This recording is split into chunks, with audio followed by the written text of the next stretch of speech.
the world, one creature has captivated the human imagination more than any other. Often seen, rarely photographed, never captured.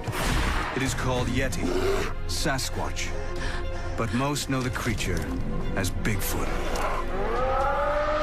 Now a team of top scientists search the globe, using the latest technology and their expert knowledge of the animal kingdom. They question the creature's very existence, uncover shocking new evidence, and wonder if we've been searching for the wrong creature all along. Join us for the definitive guide to Bigfoot.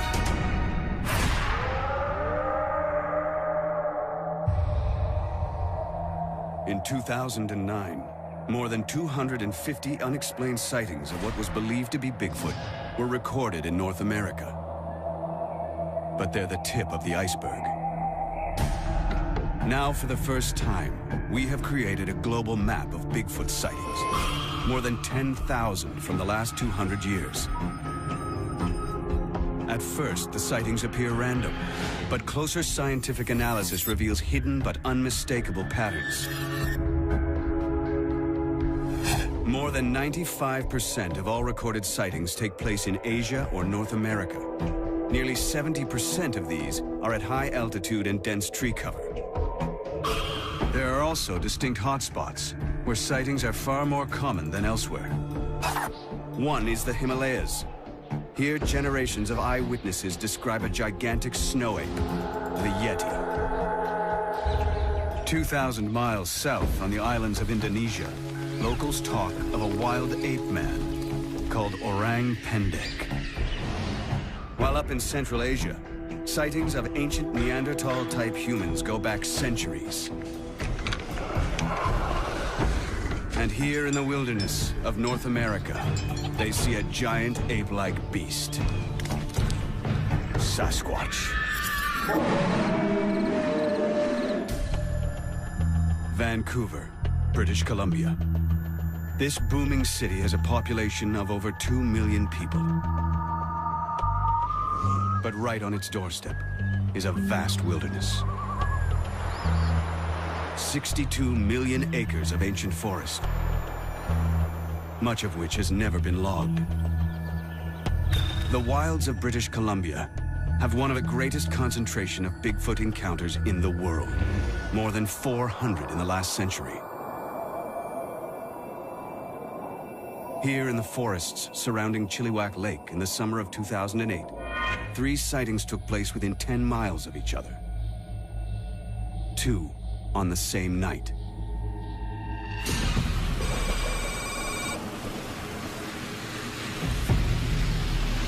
This driver is alone on a remote dirt road. He's never believed in Bigfoot, but he's about to see something that will profoundly challenge what he has previously regarded as fiction.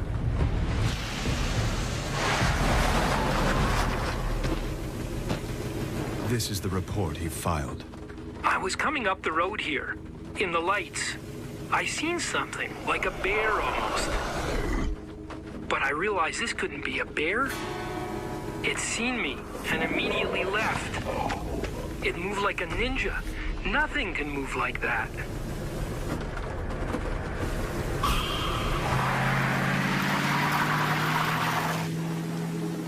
Like hundreds of others, this eyewitness chose to remain anonymous for fear of being ridiculed. But his words are real.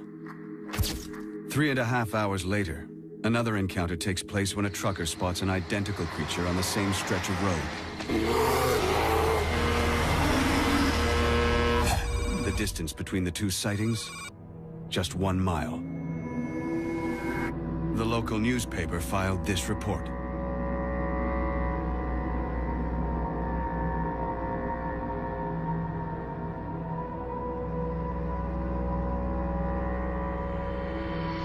Both eyewitnesses were convinced that what they saw was not a bear.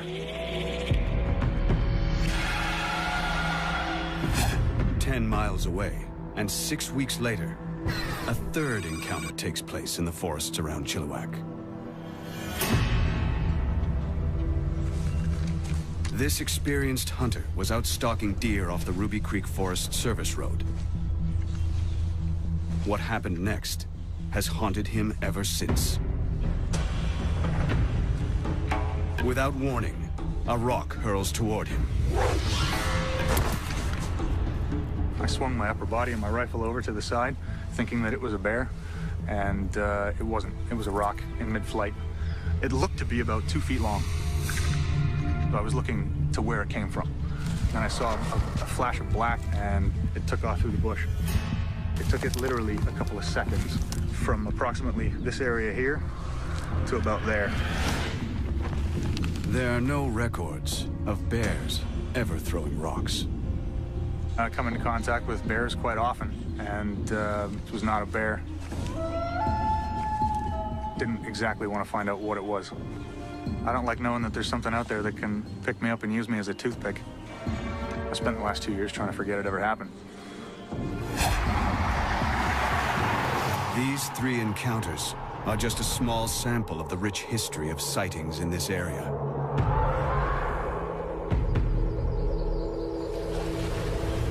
Stories of rock-throwing wild men date back generations in the Chilliwack region. It's July 1934, and local Native American Tom Cedar is out fishing for trout.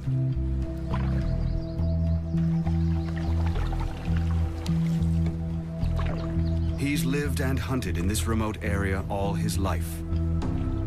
But he's taken completely by surprise when what he reports to be a Sasquatch starts hurling rocks, trying to capsize his canoe.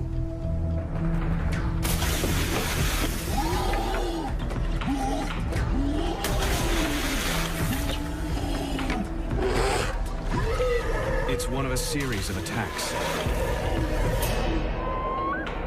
And the first time local tribes share their long history of Sasquatch encounters with outsiders.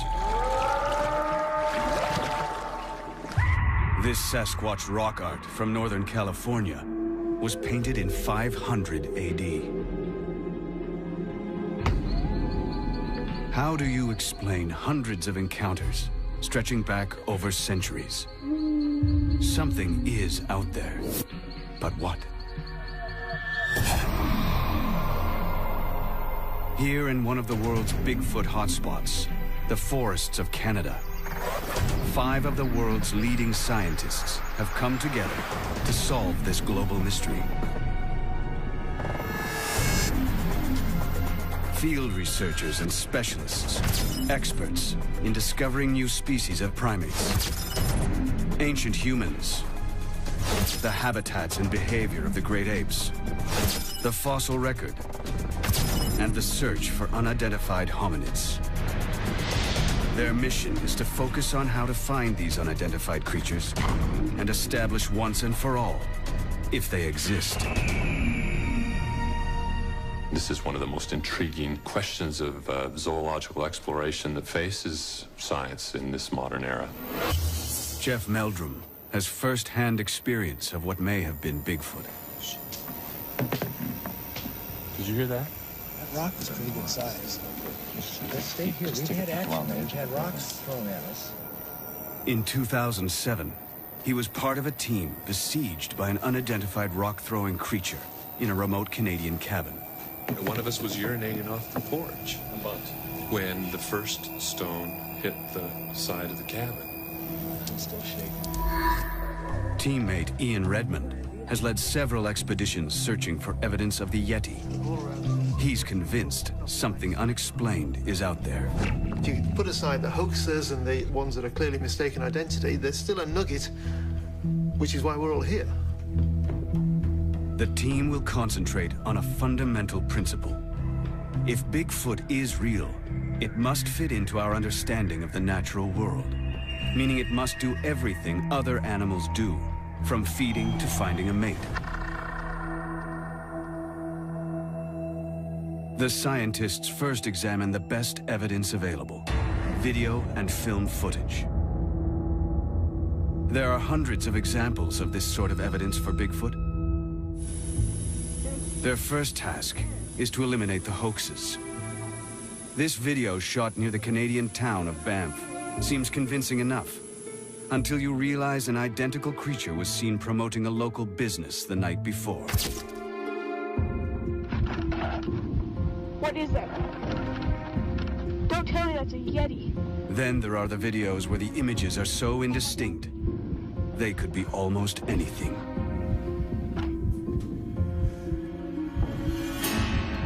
Once they eliminate the obvious hoaxes and the images that are so blurred or out of focus to make any real identification possible, there's very little left. The experts are not so surprised. Animals are there at home in their environment, and we're often the intruder, the visitor, and evading human detection is not that difficult. Just how well animals can live undetected by man was proven by this incredible video footage shot in 2007. It's almost all the evidence we have of a new species of man-sized primate, the billy ape. Found in the remote forest of Congo, Africa, it took primatologists a year to track down and film these giant-sized 300-pound chimps. But local people had talked about them for generations. Anna Nakaris has discovered 6 new species of primates. I believe very much in what local people say. And if local people tell me something is there, I have a suspicion that it may be, even if I haven't seen it. The team points to the discovery of the billy ape as a positive indicator for Bigfoot. If a new species as large as this has managed to live undetected by science for so long, could other species of giant ape-like creatures still be out there? The team goes in search of answers, heading out into the heart of the densest clusters of Bigfoot sightings in the world. And they tackle the single most controversial piece of Bigfoot evidence ever. A team of leading scientists are searching for evidence of Bigfoot that cannot be dismissed. Their goal? To separate fact from fiction and create the definitive guide to this mysterious creature. Research has identified the forests of British Columbia as one of its most probable habitats. Now Ian Redmond takes the search directly into the field. He's one of the world's leading gorilla trackers and is using his highly trained eye to look for signs of an unknown species of ape. Redmond is on Vancouver Island, a place where sightings of Sasquatch are so common, it's sometimes nicknamed Ape Island.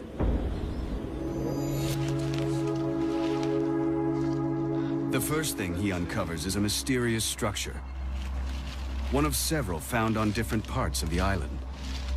It's an example of what is often referred to as a Sasquatch stick structure. It is intriguing. Whatever did it, meant to do it. It's not an accident of trees falling. We can look all around us and see the odd tree falling, but nothing like this structure, this stick structure, which is what they're referred to as. The great apes all build nests to sleep in. They sometimes interweave bamboo stems that are this sort of thickness and therefore impossible for a man alone to break, and they form a platform above the ground to sleep on. But that doesn't look like anyone slept in it. It's just an interesting structure. But if it isn't a nest, what could it be? Ah, but that is interesting because it was broken off before it fell. Redmond suspects another motive for the structure, which is also common in gorilla behavior.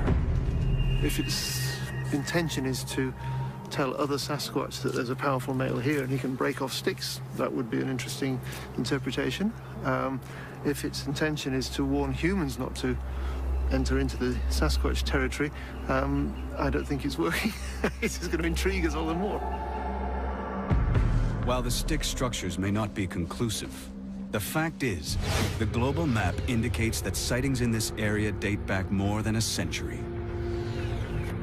One of Vancouver Island's hotspots is the area around the small town of Duncan. and sightings continue right up to the present day. It was 5 miles from here in 2005 that a local resident had what he describes as an encounter with a giant ape-like creature. Corey Combs is a local dirt bike rider. He grew up in and around the forests of central Vancouver Island. One June evening, he was out on his motorbike when he saw what he believes to have been a Sasquatch, face to face. Set up camp, had a fire going. Got kind of late, and I could hear the bushes moving and branches breaking, but I didn't think much about it. But the noises, they kept coming, and I had that sense of something was watching me. And when we got our flashlight going, and the batteries were just about to die, and all I remember was seeing the light shine on its face before the battery died, and that was the instant that I knew exactly what was watching me. That it was indeed Sasquatch. Very distinctive facial features, real broad cheeks, and, very predominant eyebrow structure. The face of what looked like an ape. It turned, and then it was gone. And it just left me in just pure terror.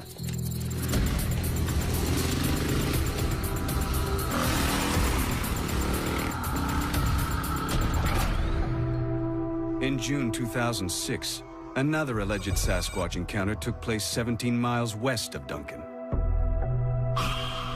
Alan Robertson had pulled onto the roadside with his boat on a trailer when what he thinks could have been a giant ape suddenly attacked. We stopped, do a pee break, but then everything started shaking inside the truck. My stepson says, "We're rolling backwards, we're rolling backwards." I said to him, "No, I've got my foot on the brake, I'm in park." This fear came over me. The safety chain was just hanging. The boat itself was twisted in its cradle, and there was 3 cracks here and 2 cracks here. Even now, when you think back, I get, shivers. A third nighttime encounter with what the witness thought was a giant ape took place in June of 2009 on Mount Sicker, 6.5 miles from Duncan. Andrew DeWall was out putting his 4x4 through its paces on a forest road when he pulled in at the top of the mountain to check out the spectacular early evening view. But as he turned to an area of recently logged trees, he saw something he couldn't believe. It looked like your typical picture of a Sasquatch that you'd see on a commercial. It had the flat face, the long draped hair, his arms were down by his knees. It popped up from behind that stump, just kind of came up. They had moved up into about that range, and I just kind of laughed it off, You don't expect to see something like that walking on 2 legs through the bush. So we got out of the truck, I picked up some rocks and I threw them off the corner of my Jeep, and then from the back corner of my vehicle, something yelled at us. It sounded like 20 dogs perfectly in sync, barking at once. It's kind of like a punch in the back of the head. And that's when we both kind of got scared and drove out of here.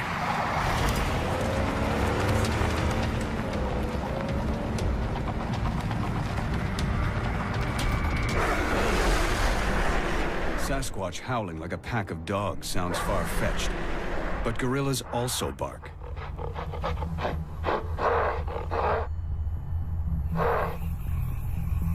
An important factor linking all 3 of these Vancouver Island encounters is that they all took place after sundown.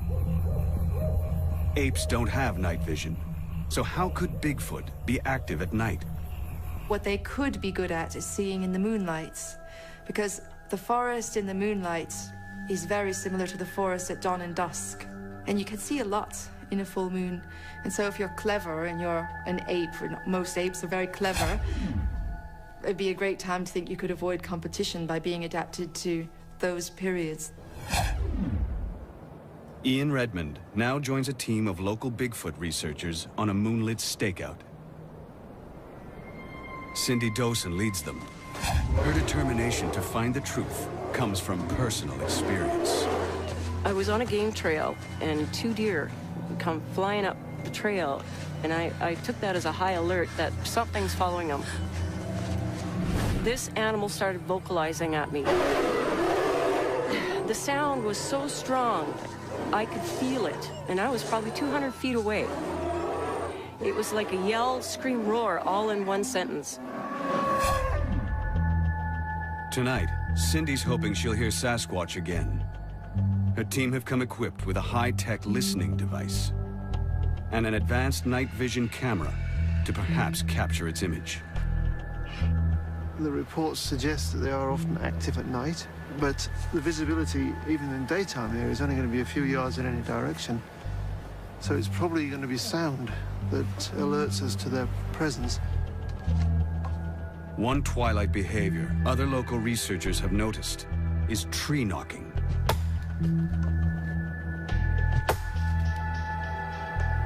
Sasquatch apparently respond to this because they say that if you sort of thwack twice, you'll get 2 taps coming back. And that's communicating. This unusual behavior has been reported in other apes, notably chimps.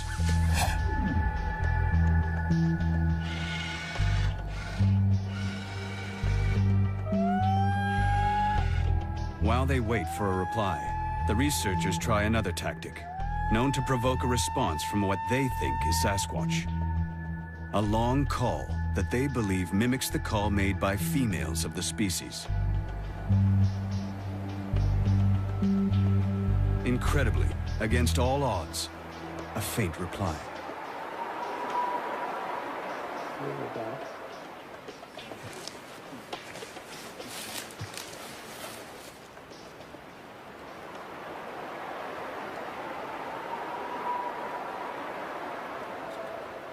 But the researchers are confused. Replaying it again and again, it sounds like it's mimicking field expert Cindy Dawson.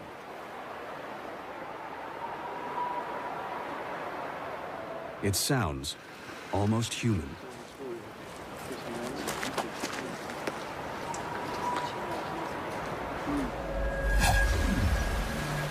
The next morning, Ian Redmond explores the area for signs of a great ape having passed through. What does he think of last night's distant cry? When we heard from some distance behind us a reply, of course, the reaction was immediate. It was extremely exciting, but Cindy was very calm and didn't show immediate excitement at the reply. And I guess she was being cautious because it sounded human-like.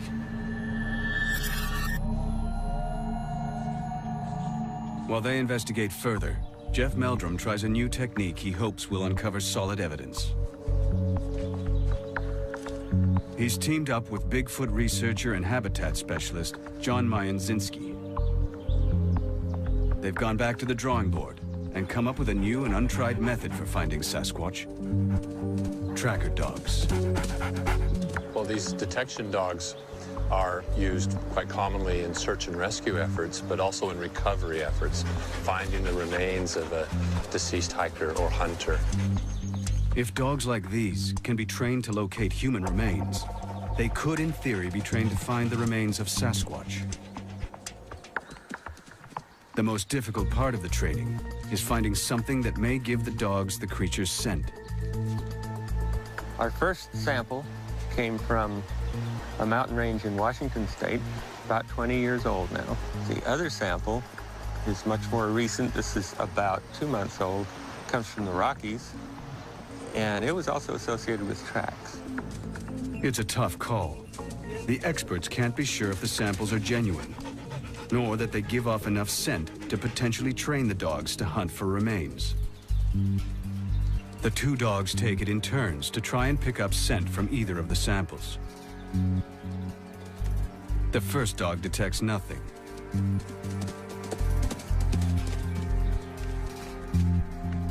But the second dog registers a definite scent on the second sample. We have to depend on handlers, and they're telling us that we're getting a distinctive reaction from the dogs that indicates this is not a species of animal they've encountered before. The fact that these dogs are reacting in ways that suggest this isn't either animal that they would be otherwise familiar with or not quite human is very promising. The team needs to investigate what kind of creature they're looking for.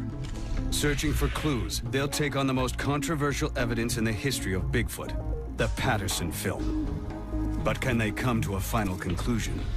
If there were no hoaxes, there we have a Sasquatch. It is one of the greatest mysteries of our time, the search for a creature known as Bigfoot. Now 5 of the world's leading experts in natural history have come together to create the definitive guide to Bigfoot. Their goal?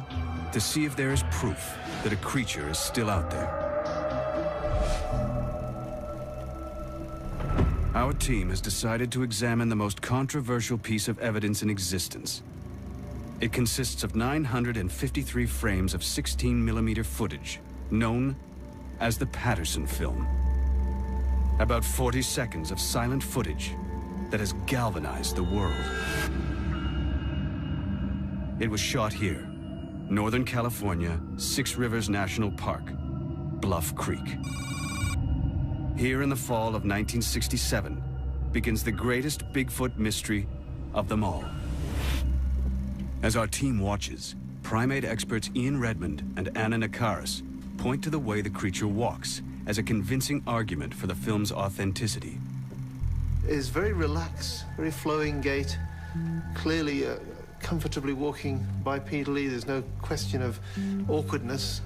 Interesting to see how the creature is swinging its arms quite strongly from side to side. That's something almost more than I'd expect to see even from a gibbon. Team members Bill Sellers and Jack Rink remain skeptical. They focus on the man who shot the film and why. For me, this clip is really all about trust.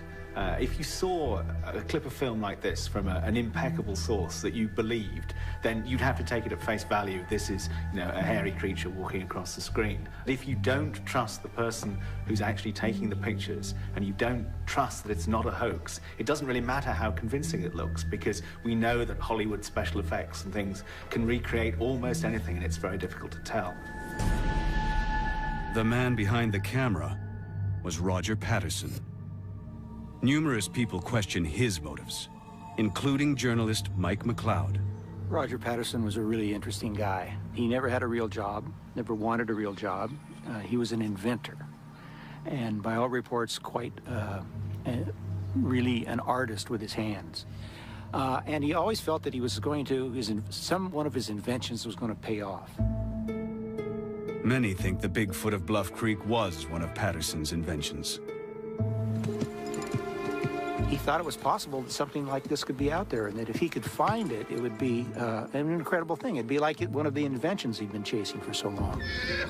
He started making these trips on horseback up into the mountains and talking to people in that area, and he came out with a book in 1966. His book contained a sketch of a creature uncannily similar to the one he caught on film just over a year later. Could this have been the prototype? Roger Patterson's ambitions went much further than writing a book. He borrowed money to direct a Bigfoot movie. He was buying cameras and film footage and raw stock and horses. It was while preparing to shoot his movie that Patterson claims to have caught a female Sasquatch on camera, totally by chance.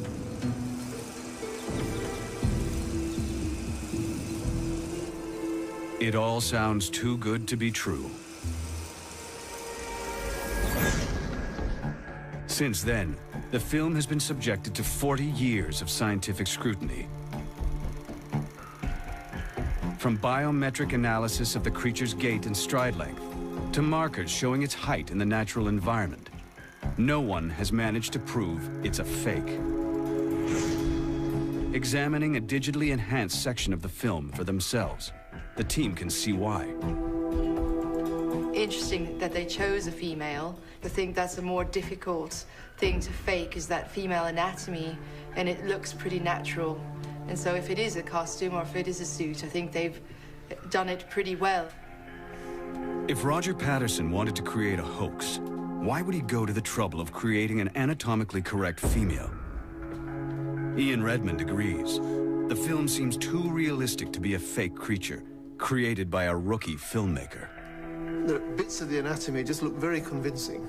There appears to be shorter hair, slightly lighter hair around the waist. It just looks like the way a silverback's back narrows in a little bit and has that short hair there compared to the longer hair on the arms. It just looks like a silverback. And in 1967, most people had not seen photographs of gorillas. I think it's a very exciting bit of film. But the team disagree on the head turn.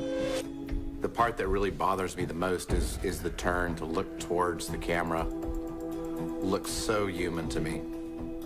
But after hundreds of hours tracking gorillas in the wild, Ian Redmond is intimately familiar with how they move. If you work with great apes, you see that many of those mannerisms, the way you stop, listen, look, are actually shared by all the great apes, human and non-human.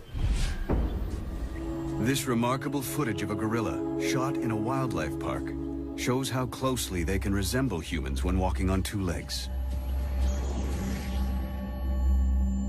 But journalist Mike McLeod thinks he has the story that shatters the Patterson myth. Roger Patterson was broke and he had to provide for his family. And if you're making a film, you can spend a lot of money real quick. And he went through that money zippity. I think he went down and shot that film in California because he just needed to get, that was the money shot. He needed the money shot because any film about Bigfoot, it ain't going to sell unless you got the money shot, and the money shot is the creature. Nobody's ever found a suit. It was either made of cowhide or it may have been rented from a costume rental studio. But in any case, he really brought his artistic sensibilities to the film he shot in 1967, which has become an icon. Jeff Meldrum disagrees. This is anything but just a man in a fursuit. There wasn't spandex, there wasn't Velcro, there wasn't anything but relatively cheap costume fur available, especially to an amateur who might be trying to pull off a hoax. If it's a hoax, it really stands as one of the most sophisticated accomplishments of its time. I have to disagree, actually. It's not. I mean, to me, I look at it, and given its history and so forth, you know, it shrieks at me, man in suit. It really does. Roger Patterson went to his grave, taking the truth with him, swearing both his film and Sasquatch were real. I don't think it's incongruous that Roger Patterson would believe that a creature like that existed and then go out and shoot a fake film. It's actually quite interesting. That's his vision of what it looked like. The team remain divided. Two believe it could really be a Sasquatch. Two are unconvinced. One is undecided. But as our global map reveals, real or fake, one incredible fact is certain. In the years after Roger Patterson's film, places like Ohio, Pennsylvania, Maryland, Texas, and Montana, who have almost no previous history of Bigfoot sightings, have become sightings hotspots. In just 10 years, there are more sightings than in the previous 150, and they just keep coming. Can all these eyewitnesses really be seeing Bigfoot? In my experience, hoaxes have been actually very few and far between, and the challenge that we face is sifting the misidentifications, the over-imagination of enthusiastic investigators for whom every bump in the night, every call in the forest is evidence of Sasquatch activity. It's a bit like the Loch Ness Monster. Anyone who sees a lump in the water hopes that's what they're seeing. The team decides to investigate this massive surge. One of the places with the greatest rise in sightings of Bigfoot-like creatures is Florida.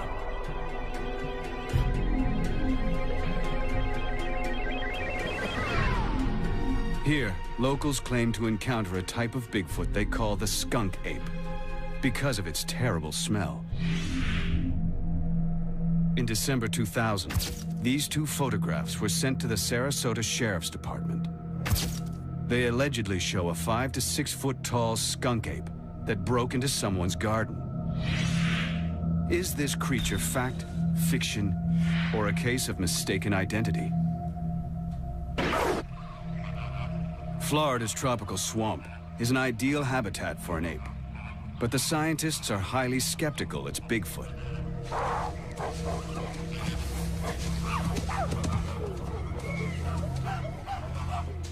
There's a whole huge menagerie of pets that have been released, particularly in South Florida. We know that primates can thrive in these habitats, and chimpanzees are extremely adaptable, and there's a lot of food they can be eating in Florida.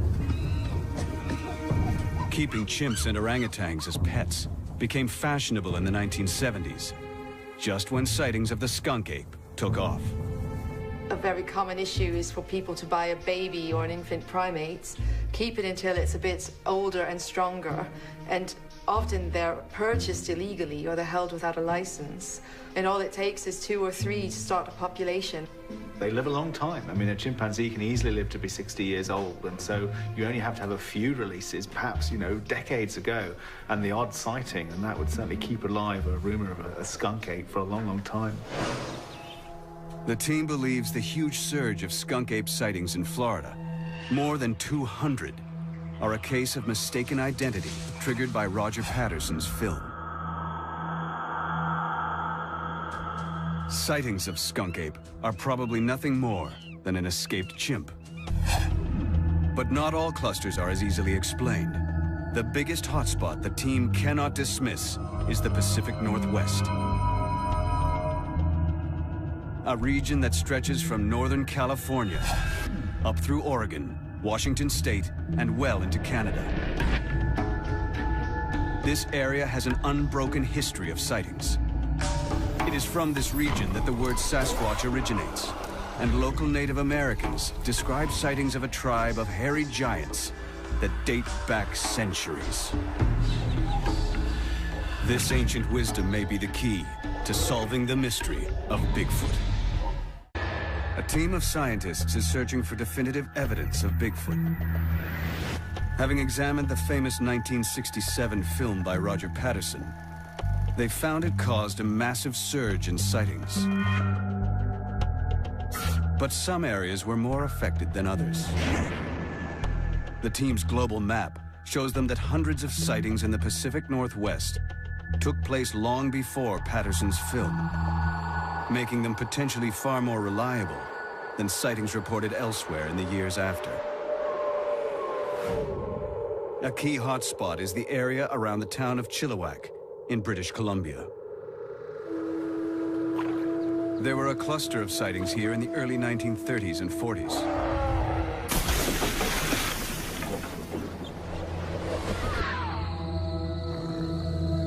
One of the best documented encounters took place in July 1934 in a remote forest on the edge of the Chehalis Indian Reserve. Millie Saw and a friend are at home.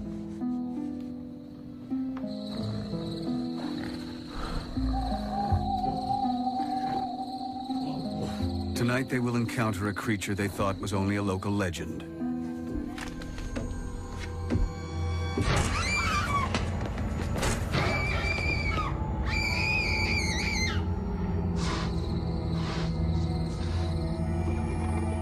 The two women report a giant hairy hand at their window and being trapped for the whole night by a monstrous creature. It's an untarnished record from impeccable witnesses. And they're not alone.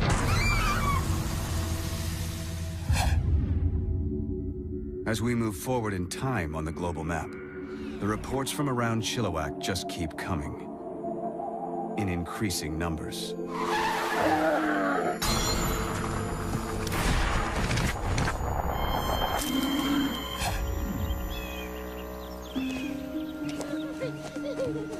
September 1941. This is Jenny Chapman and her young children.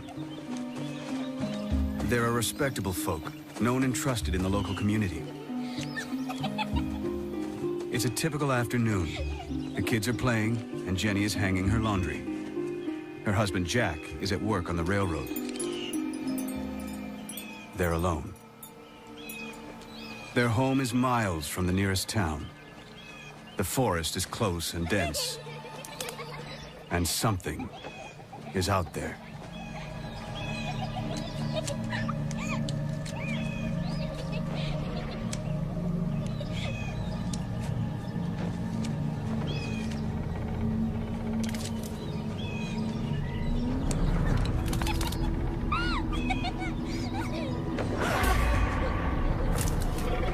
Come here, come behind me. Jenny knows it's not a bear. Come here, stay behind me.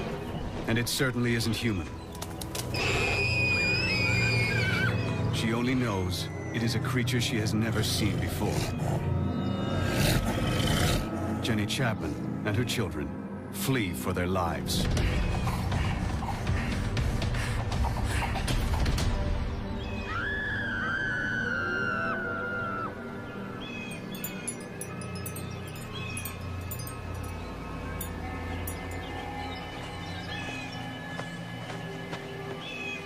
Jack Chapman arrives home at dusk.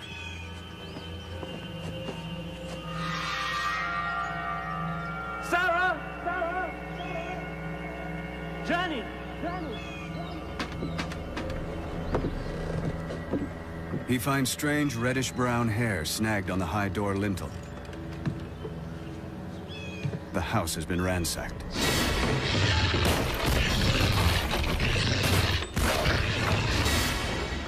A 300-pound fish barrel has been lifted, broken apart, and the fish stolen.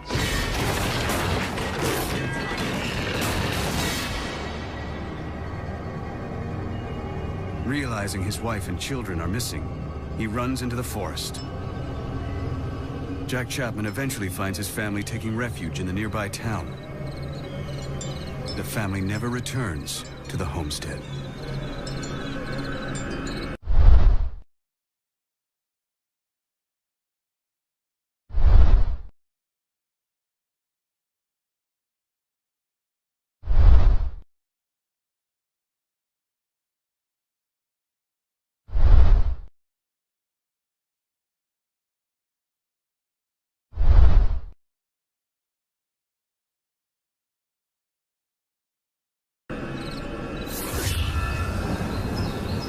If the creature exists, the team agrees the Pacific Northwest might be one of the few places in the world with enough wilderness and resources to support a large omnivorous ape the size of Bigfoot.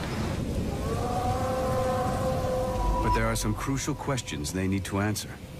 One of the things you need to work out is actually what they eat, particularly what they might eat during the winter when, food is presumably not very good supply. And the sort of the equivalent animal that you might think of would be something like a bear, which of course can hibernate. But the larger primates, really, it's not something that they can do. So you need a food supply. Yeah, right. And in the Pacific Northwest, one thing to bear in mind that the coastal forests of British Columbia, for example, has very little snow accumulation during the winter. And so there are thousands of miles of coastline through that inside passage up into southeastern Alaska that actually is a very rich habitat and provides a lot of food resources throughout the year. Yeah, things like shellfish and Shellfish and kelp and all the invertebrates that are available in the tide pools. The ransacking of the Chapman's house suggests Sasquatch has an appetite for fish. If so, it wouldn't be the only primate to eat seafood. Several species of monkeys eat mollusks they find in shallow water. But Sasquatch are frequently seen far inland at much higher altitudes. Surviving here would require Sasquatch to live on hard-to-process foodstuffs, like sedge grass, leaves, even bark. This in turn would require a specially adapted gut. A very long gut with a long passage time allows them to process coarser food items, leaves and so forth, that would be unavailable to many other animals that inhabit the western United States. It's not out of the realm of possibility whatsoever. But do sightings of Sasquatch in the Pacific Northwest match up with the best food zones for a large omnivorous ape? Using the global map, the team compares sightings with the best possible habitats. They match up almost perfectly. Well, there's a lot of links between altitude, precipitation, and temperature, and also with vegetation. So if you get more rain, you tend to get more vegetation. So we're seeing them in the northwestern rainforest.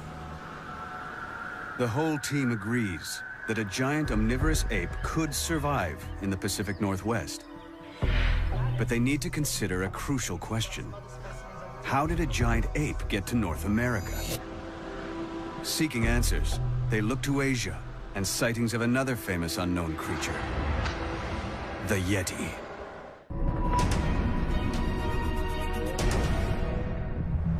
Searching for evidence of Bigfoot, a team of scientists has been exploring the Pacific Northwest. They found an ideal habitat for an omnivorous great ape. Now they investigate reports of similar creatures in Asia, searching for links between them and an answer to how Bigfoot got to North America. Their first Asian location, the mighty Himalayas, the highest mountain range in the world. It's home to what local peoples know and fear as the Yeti. From our global map, our experts can see a tight cluster of sightings at altitudes over 9,000 feet above sea level, with an annual snow and rainfall of 40 inches.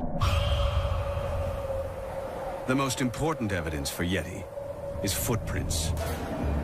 In 1951, climber Eric Shipton was at a height of 20,000 feet during an expedition to Mount Everest, when totally unexpectedly, he came across these ape-like giant prints. With no other humans living even remotely nearby, he was convinced they must have been genuine. Jeff Meldrum has a cast of the original Shipton footprint, and he's convinced it definitely came from a real creature. It's quite distinctive in that the large toe is divergent from the remaining toes. A more thumb-like appendage. The Shipton footprint is further enigmatic in the fact that the second toe is quite enlarged. This may be a natural feature, or it could also be a pathology. We don't really know, since only a single footprint was documented. It seems extremely unlikely that someone would add an injury to a faked footprint. And even more improbable that they would fake footprints on a remote snowfield more than 20,000 feet up in the Himalayas. The trouble is, this seems an unlikely habitat for a giant ape. Primates are basically tropical animals. The sort of temperate, very cold areas that you see Yeti in are really very different from what you'd expect to see with a modern primate.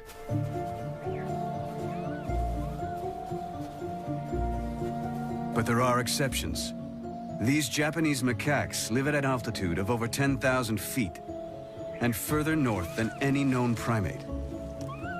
They've adapted to survive in temperatures of -4 degrees Fahrenheit.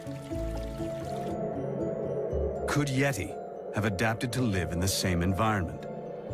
There are other primates that are adapted for high altitudes, and they have very huge home ranges. I don't think Yetis live in the snowfields. I think they pass through the snowfields, and they spend most of the time foraging in the forest where the food is. And on my one visit to Nepal, I was impressed by the number of food plants that were the same as mountain gorilla food plants. Yeti's available diet and its footprints suggest it could be a creature closely related to a giant mountain gorilla.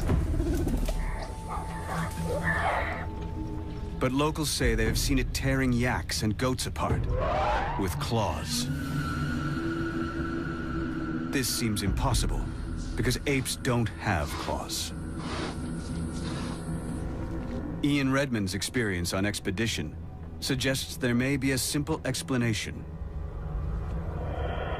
I found the carcass of a wild goat, which had been eaten by a predator, and there were big cat prints nearby. But I would think that any intelligent hominid coming across a carcass killed by another predator would immediately avail himself of it. Rather than kill yaks and goats itself, Yeti could be a scavenger. The team has little other evidence to go on. Tibetan and Nepalese monks treasure Yeti hairs and bones as sacred artifacts. Some samples have been analyzed for DNA, but so far, almost all have been identified as belonging to other known animals. But the Yeti isn't the only unknown giant creature in this isolated part of the world.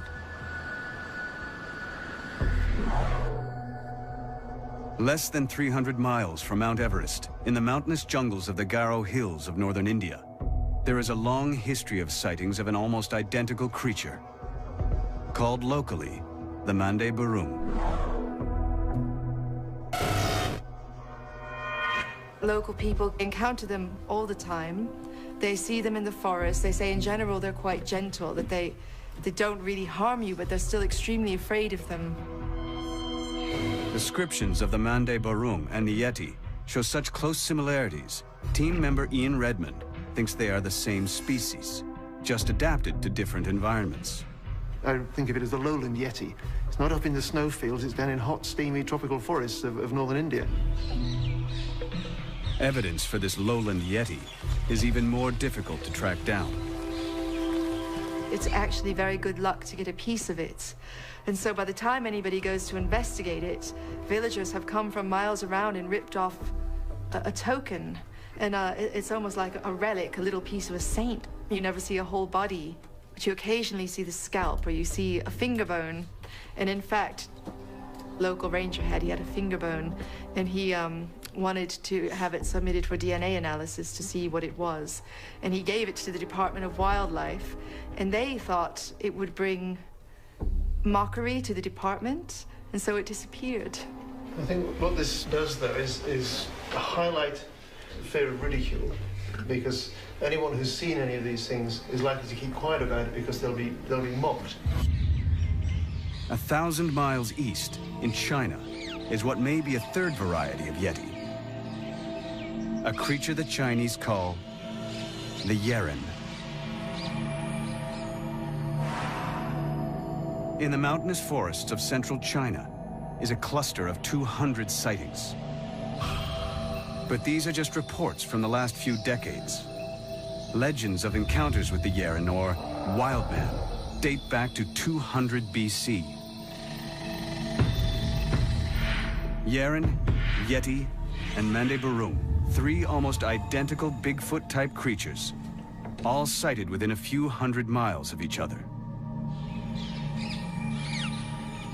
The theory is they could all be linked and share the same ancestor, a giant ape that lived in Asia in the past. Remarkably, discovered only a few hundred miles south of these three clusters of sightings, is fossil evidence of a giant prehistoric ape. Called Gigantopithecus, for centuries its teeth were used as ingredients in Chinese medicine. Gigantopithecus was first discovered by these molars that were being sold in Chinese apothecaries as dragon's teeth, and turned out to be big ape molars, and then a bit of mandible was found, I understand, and if you kind of put that together, it seems that it was a large gorilla-like ape. It was using bone samples like this that team member Jack Rink, a specialist in fossil dating, worked out how long ago Gigantopithecus lived. Well, to the best of our knowledge, Gigantopithecus's last known occurrence was about 300,000 years ago in southwest China. So that's your geographical and your temporal location for the last sighting in the fossil record. This means Gigantopithecus was still alive at the time of our Stone Age ancestors. There's almost no possibility that humans and Gigantopithecus did not encounter each other So I really firmly believe that there has to have been interaction between these two primates. The majority of the team believe that if the Yeti and Asia's other reported giant apes exist, they are almost certainly descendants of Gigantopithecus. But is the North American Sasquatch? Today, Asia and North America are separated by the Pacific Ocean. But many times over the last million years, a temporary land bridge has formed between Siberia and Alaska as sea levels have changed. It's possible a giant ape could have migrated across this precarious plateau of land into North America. But there's another creature that could also have made this journey.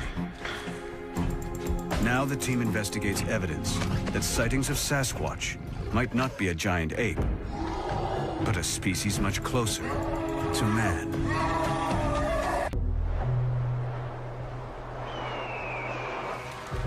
One summer afternoon in 2007, Robert Wilson was driving in a heavily forested area on Vancouver Island. He didn't know it, but the area had a long history of Bigfoot sightings. Suddenly, he caught sight of something totally unexpected. At a place called Maureen Creek, I'd just gone over the bridge when I saw through the trees what I thought was a bear. Slowed down and saw what I can only describe as a large, hairy man who looked caveman-like, if you wish, or sort of a Neanderthal features. As big as a bear, you know, easily. But it wasn't a bear, it had human features. I just couldn't believe what I was seeing, but I could see very, very clearly. Wilson's incredible sighting points to the possibility that Sasquatch may not be a giant ape at all, but could be some kind of prehistoric human. Our experts' global map reveals hundreds of sightings of giant Neanderthal-like humans all across Asia. The greatest concentration of these is in the Caucasus Mountains, south of Russia. These sightings became so numerous that over time the creatures were given a name. They are called Almas, or Almasti, meaning wild people. One of the most compelling and reliable of all the reports about the Almas was documented in 1925. General Mikhail Stepanovich Topilsky of the Russian Red Army attempted to surprise what he'd been informed were rebel soldiers hiding in a remote cave.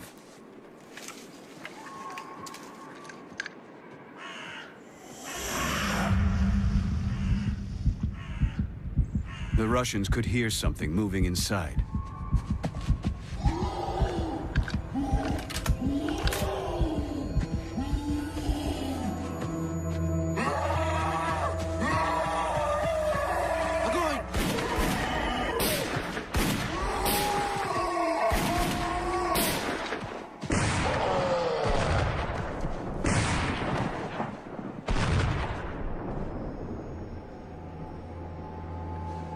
To their horror, the general and his men discovered they had gunned down not a modern enemy, but some sort of prehistoric human.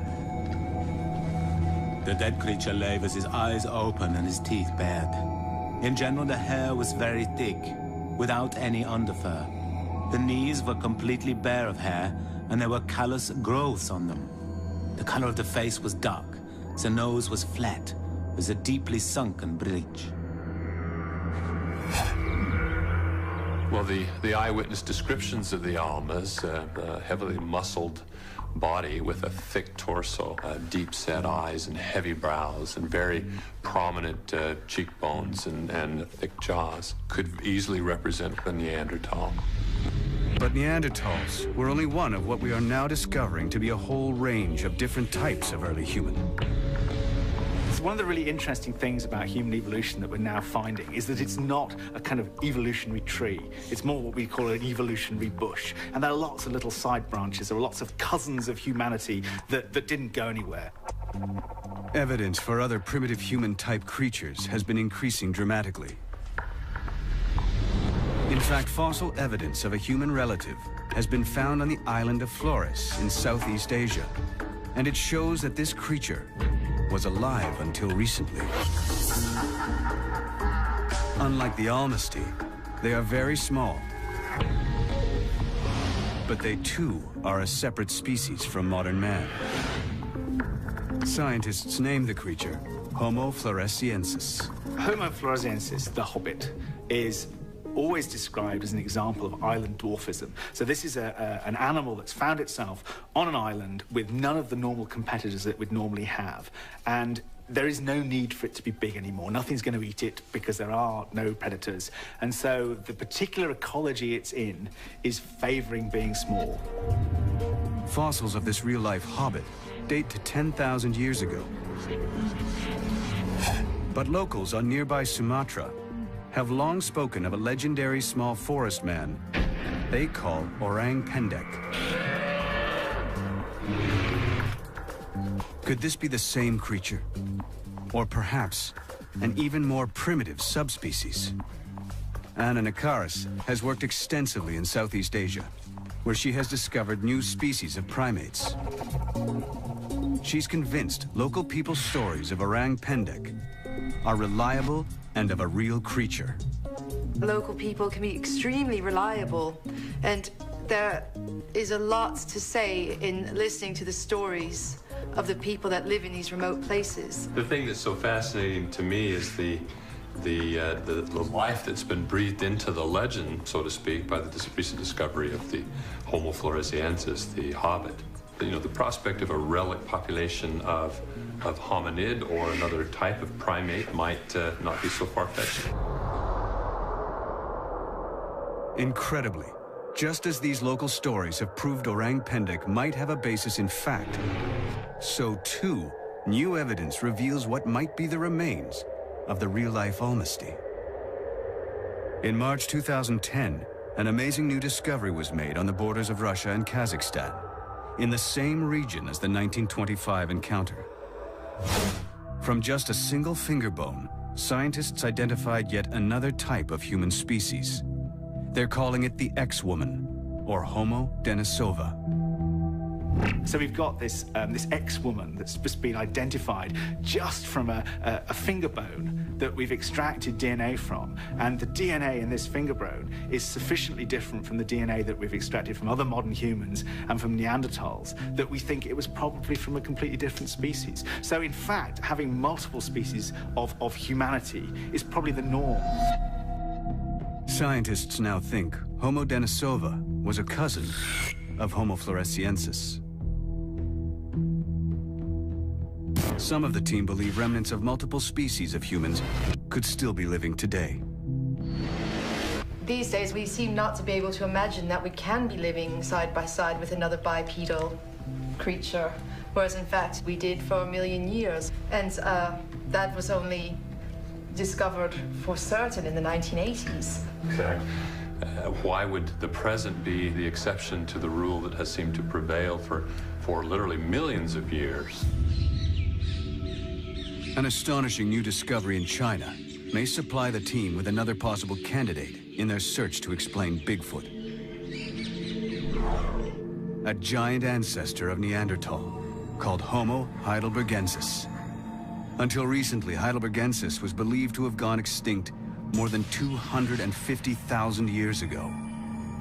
But according to Jeff Meldrum, these newly unearthed remains may completely rewrite these dates. It's remarkable because the preliminary dates have been placed at about 12,000 years ago, which is extremely recent. This find suggests heidelbergensis was still alive in Asia when the first modern humans were migrating to North America. Like them, it could have crossed the land bridge that once connected Siberia and Alaska.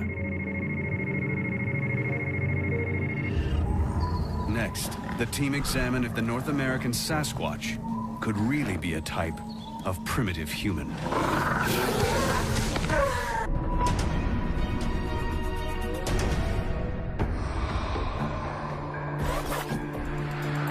In their quest to find definitive evidence of Bigfoot, a team of scientists is examining the possibility that the creature may be a type of early human.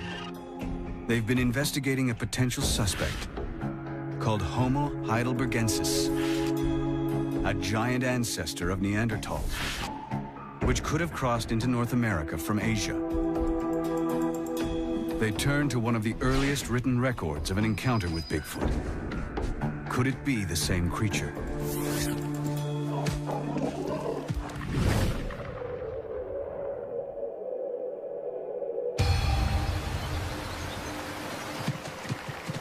(1891). Herman Gilbert and his brother-in-law have come west to stake a claim for land. They're in Northern California, at the southern end of the Cascade Mountains. This is the same area where Roger Patterson will shoot his famous film of a giant ape-like creature 76 years later.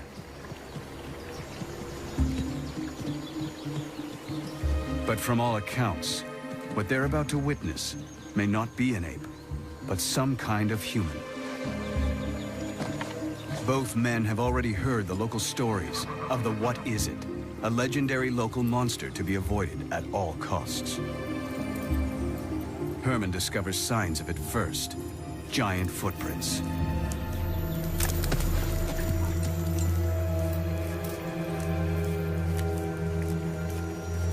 Bones and gore litter the area. The smell is overpowering.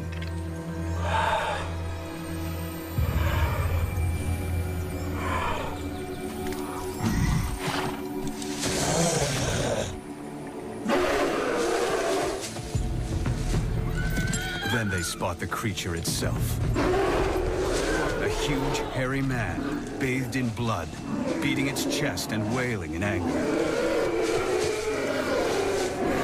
Like others who have seen it before them, Gilbert and his brother-in-law flee.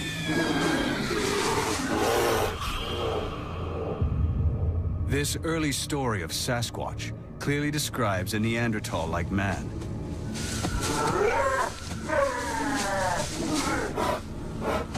One possible candidate for Bigfoot is an ancestor of Neanderthal called Homo heidelbergensis.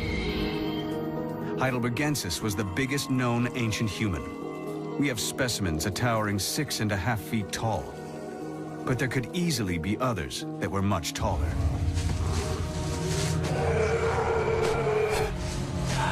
But Jeff Meldrum thinks Sasquatch behavior is far too wild to be explained as that of a human.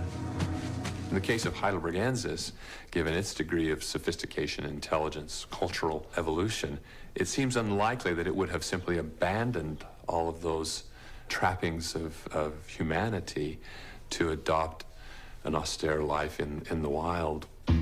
But some of the team disagree and think it may be because it's an early human and has kept some of its human-like traits that we can't find it. It may still practice human rituals, like burying its dead. Perhaps they bury them in unmarked graves. They don't just die and rot in the forest. There is some ceremony involved. That would account for not finding remains. Maybe due to competition, these large-brained, intelligent human species are really doing their best to avoid humans. And so they've gone more or less into a cryptic behavior, operating at a time when we don't see them or in habitats we don't choose. But sometimes our worlds do cross, as the Chapmans found out when their house was ransacked in 1941. It's likely Homo heidelbergensis could easily lift and smash a 300-pound barrel of fish.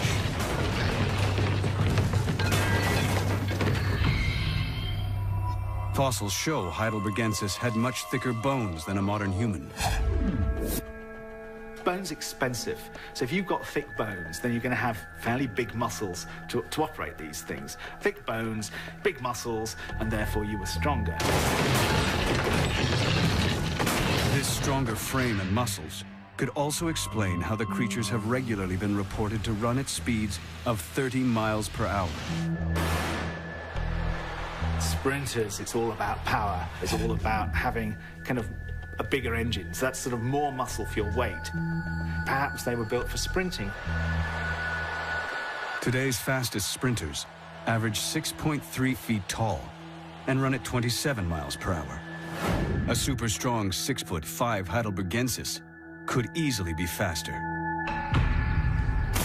And that's not all. Native American stories of Sasquatch describe hairy, rock-throwing men, which closely match the description of Heidelbergensis. The tribes of the Pacific Northwest also report the Sasquatch's attraction to human women. These stories stretch back centuries, but even today, they remain protective of women when they believe Bigfoot is at large. When non-tribal people visit those locations where they take special care and they escort the females back to their vehicles and make sure that they are safely off the reservation. And I've personally been escorted off a reservation because they believed that there was a Bigfoot in the location. One woman who says she knows what it's like to be pursued by a Sasquatch is Cindy Dosen. In April 2008, she was out in the forest around Maple Mountain, Vancouver Island, when an unidentified giant creature pursued her.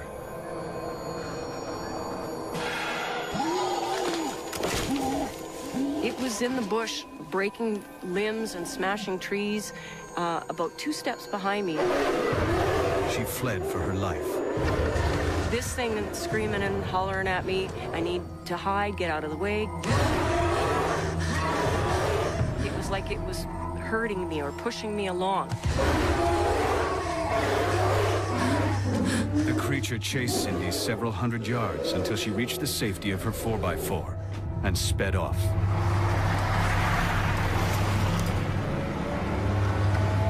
And when I got into my car, I started crying. I just fell apart. And I wouldn't go back out in the woods for up to 3 weeks. I just would not. There's just no way. Was this a close encounter with a lone male Sasquatch searching for a mate? Some First Nation legends go as far to say Sasquatch had children by human women. There is oral tradition that it's happened in the past. They do talk about that offspring have been produced and the child will only usually live a very short period of time due to rapid growth. It's usually very slow, can't learn the language, doesn't learn any traditions.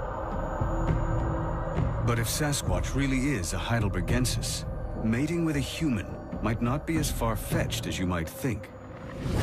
Recent genetic research has revealed early modern humans mated successfully with Neanderthals.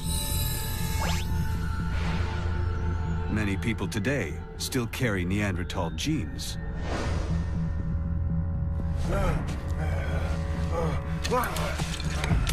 The team has assessed a body of evidence that supports the idea that Sasquatch could be an ancient human.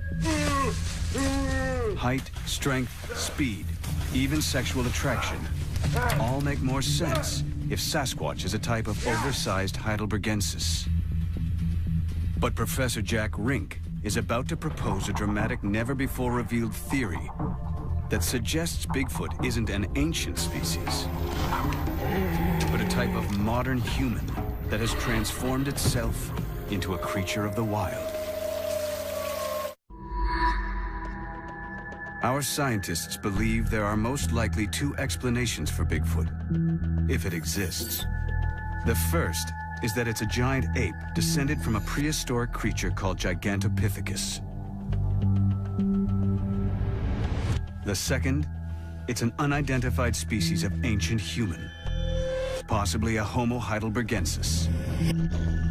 But now the team investigates a third possibility, a new theory that focuses on the Pacific Northwest.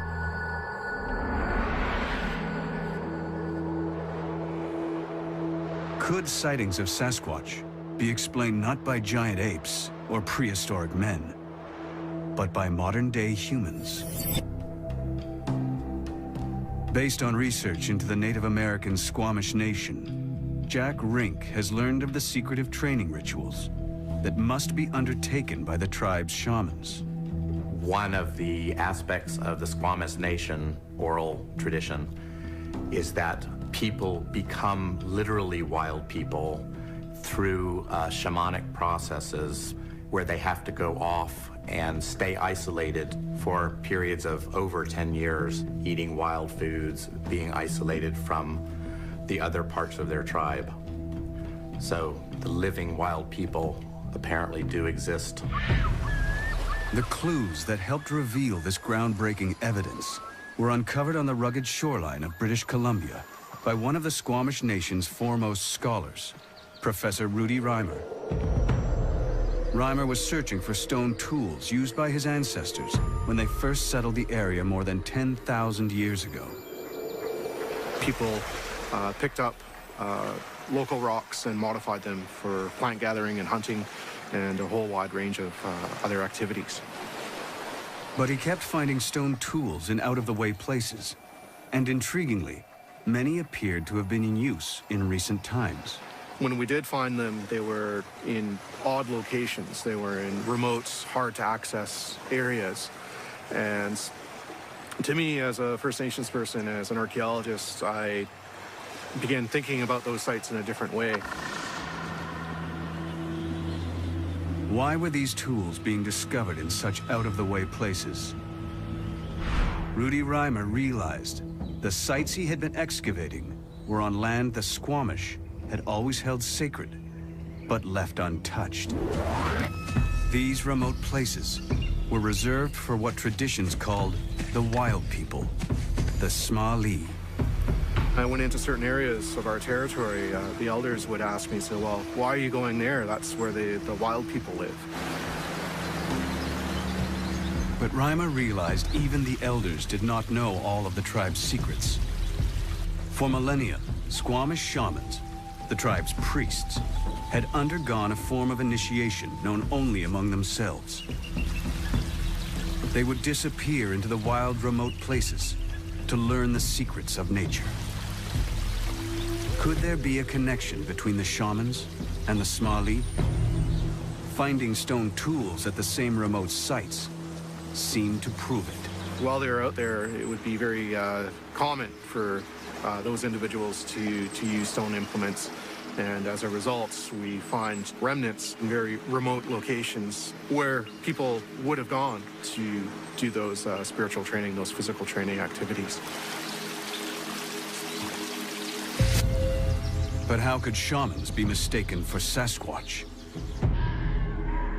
The young men who undertook shamanic training were expected to live in complete isolation from the rest of the world.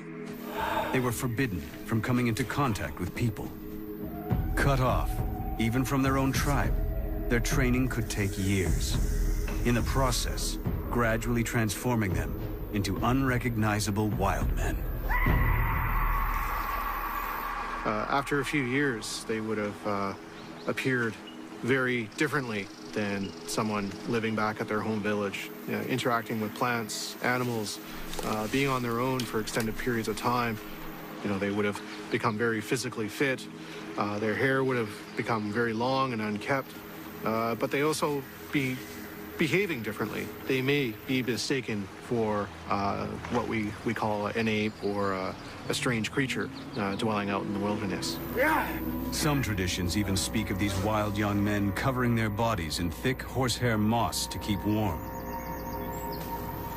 If someone was wearing a coat of black lichen, of course they'd look like a hairy man. Yeah. But at the same time, are they doing that because they want to look like a Sasquatch as part of their ritual? Yeah. It's easy to see how the legend of hairy wild men was born. My perspective offers a cultural explanation for what we call Sasquatch, or what we in the Squamish Nation call Smiley, the wild people. Explaining Sasquatch as a case of mistaken identity would only be possible if shamanic training was still happening in the forests of British Columbia today. Incredibly, this seems to be the case. Carries on into modern day, and those people who are re-engaging with the landscape in those various forms of training, they bring back important messages of the landscape. And it's not just the Squamish people. Tribes all over the Pacific Northwest have similar age-old traditions of wild man training. Can more than 400 local eyewitnesses over more than 100 years actually have been staring into the eyes of Squamish shamans? And could similar shamanic initiations explain sightings elsewhere?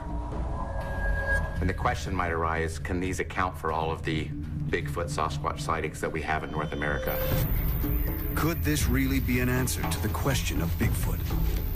There would have to be a whole lot of tribes participating in this back to nature wild man concept in order for that to be a reality. I don't see how the essence of what Bigfoot is to so many cultures across North America could possibly be represented with such a simple explanation. It's time for the team to weigh the evidence and reveal their findings.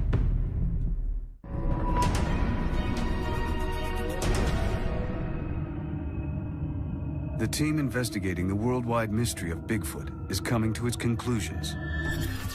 They've narrowed down their inquiry to 3 potential suspects for what the creature, if it exists, could be. Now they consider this 3rd and latest suspect, Native American shamans training in the wild.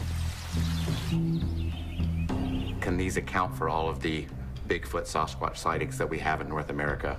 It wouldn't account for the 16-inch footprints, though, would it? Ian Redmond has spotted a major flaw in the shaman theory. The creature is named Bigfoot for good reason. No ordinary human could ever leave footprints like these. Studying the giant-sized footprints allegedly left by Sasquatch is Jeff Meldrum's specialty. He's studied hundreds of them and found the distribution of sizes follows a pattern identical to a real animal species. This is exactly the type of data we would expect if we were, in fact, sampling a real population. But the existence of hoaxers makes any definitive conclusion drawn from footprints alone uncertain. What we really need is a live specimen. Or the next best thing, its bones. As soon as you have a skull, everyone is happy. You've got all the information you need, particularly things like teeth, because, you know, they're so different between different mammal species. If you had, there'd be no argument. It would be kind of a done deal. There is no fossil evidence either, but some of the experts are not surprised. We know virtually nothing about gorilla fossil history because they live in forests. And in forests, fossils don't form very well. There's this scrabble for nutrients. An animal dies, it decomposes, and all the nutrients go back into the trees or other animals, and you don't get fossils. But if Sasquatch is a giant ape, there is other evidence the scientists might expect to find. If they're eating all this vegetable matter, they're producing a lot of dung. Perhaps they bury it. Perhaps their tradition is to scoop a hole, defecate in it, and cover it. And that's why we never find dung around the forest where they live. All the scientists have are tantalizing clues. Hair samples that don't register as any known species. Recorded calls in the night. And most crucial of all, thousands of eyewitness reports from all over the world. Using their global map, the team has advanced the search for Bigfoot in unexpected new directions. By analyzing clusters of sightings, they have revealed fascinating new insights into its likely habitat, behavior, and ancestry. Most important of all, they have shown how the Roger Patterson film of 1967 set off an unprecedented wave of sightings that continues to this day. But by closely examining the changing patterns of data before and after Patterson's film, the team has turned the clock back and filtered out many of the distortions the footage has caused. This helped them rule out either hoaxes or cases of mistaken identity, like Florida's skunk ape, which the team believes is probably one or more escaped chimps or other species of ape. On the other side of the world, in the forest of Sumatra, the team found the opposite, a history of sightings that cannot be explained by mistaken identity. What the 3-foot-high orang pendek is, no one yet knows. But most of the team thinks it's a genuine case of an unknown creature. I think of all of them, that's got a very strong possibility to be discovered. Elsewhere in Asia, by analyzing sightings of Yeti, Yeren, and the Mande Burung, the team found they were all reported within a few hundred miles of each other. The discovery of fossils of a giant ape called Gigantopithecus, found in the same part of Asia, pointed to what might be their common ancestor. But they also examined striking fossil evidence of another potential Bigfoot suspect, the Neanderthal-like Almasty. If such creatures exist, they must have crossed into North America from Asia along the now vanished land bridge called Beringia. The final question our experts must confront is, did they? Bill Sellers thinks not. This is an absolute case there, that we've not got the cut and dried evidence. We've got no skull, we've got no bones, and eventually we have to admit that we should have that. But Jeff Meldrum is optimistic. Like the recently discovered X-woman, just one bone could change science's view of Bigfoot overnight. A single tooth could make all the difference. Suddenly, I think there would be much more interest in the Sasquatch question from the mainstream scientific community. Jack Rink remains open-minded about the existence of giant unknown apes in the world. I'm not completely convinced that we are dealing with a mistaken identity phenomenon. I think there's a considerable amount of evidence that there may be, in fact, some primates out there. Anna Nakaris and Ian Redmond believe the sightings are strong enough to warrant further detailed investigation. It's extraordinary. Why aren't we putting more people on the ground to live in remote areas with all the appropriate equipment to record sounds and capture on camera traps these creatures? But what creature do they hope to find? Well, certainly there is a lot of difference of opinion as to what the nature of the Sasquatch is.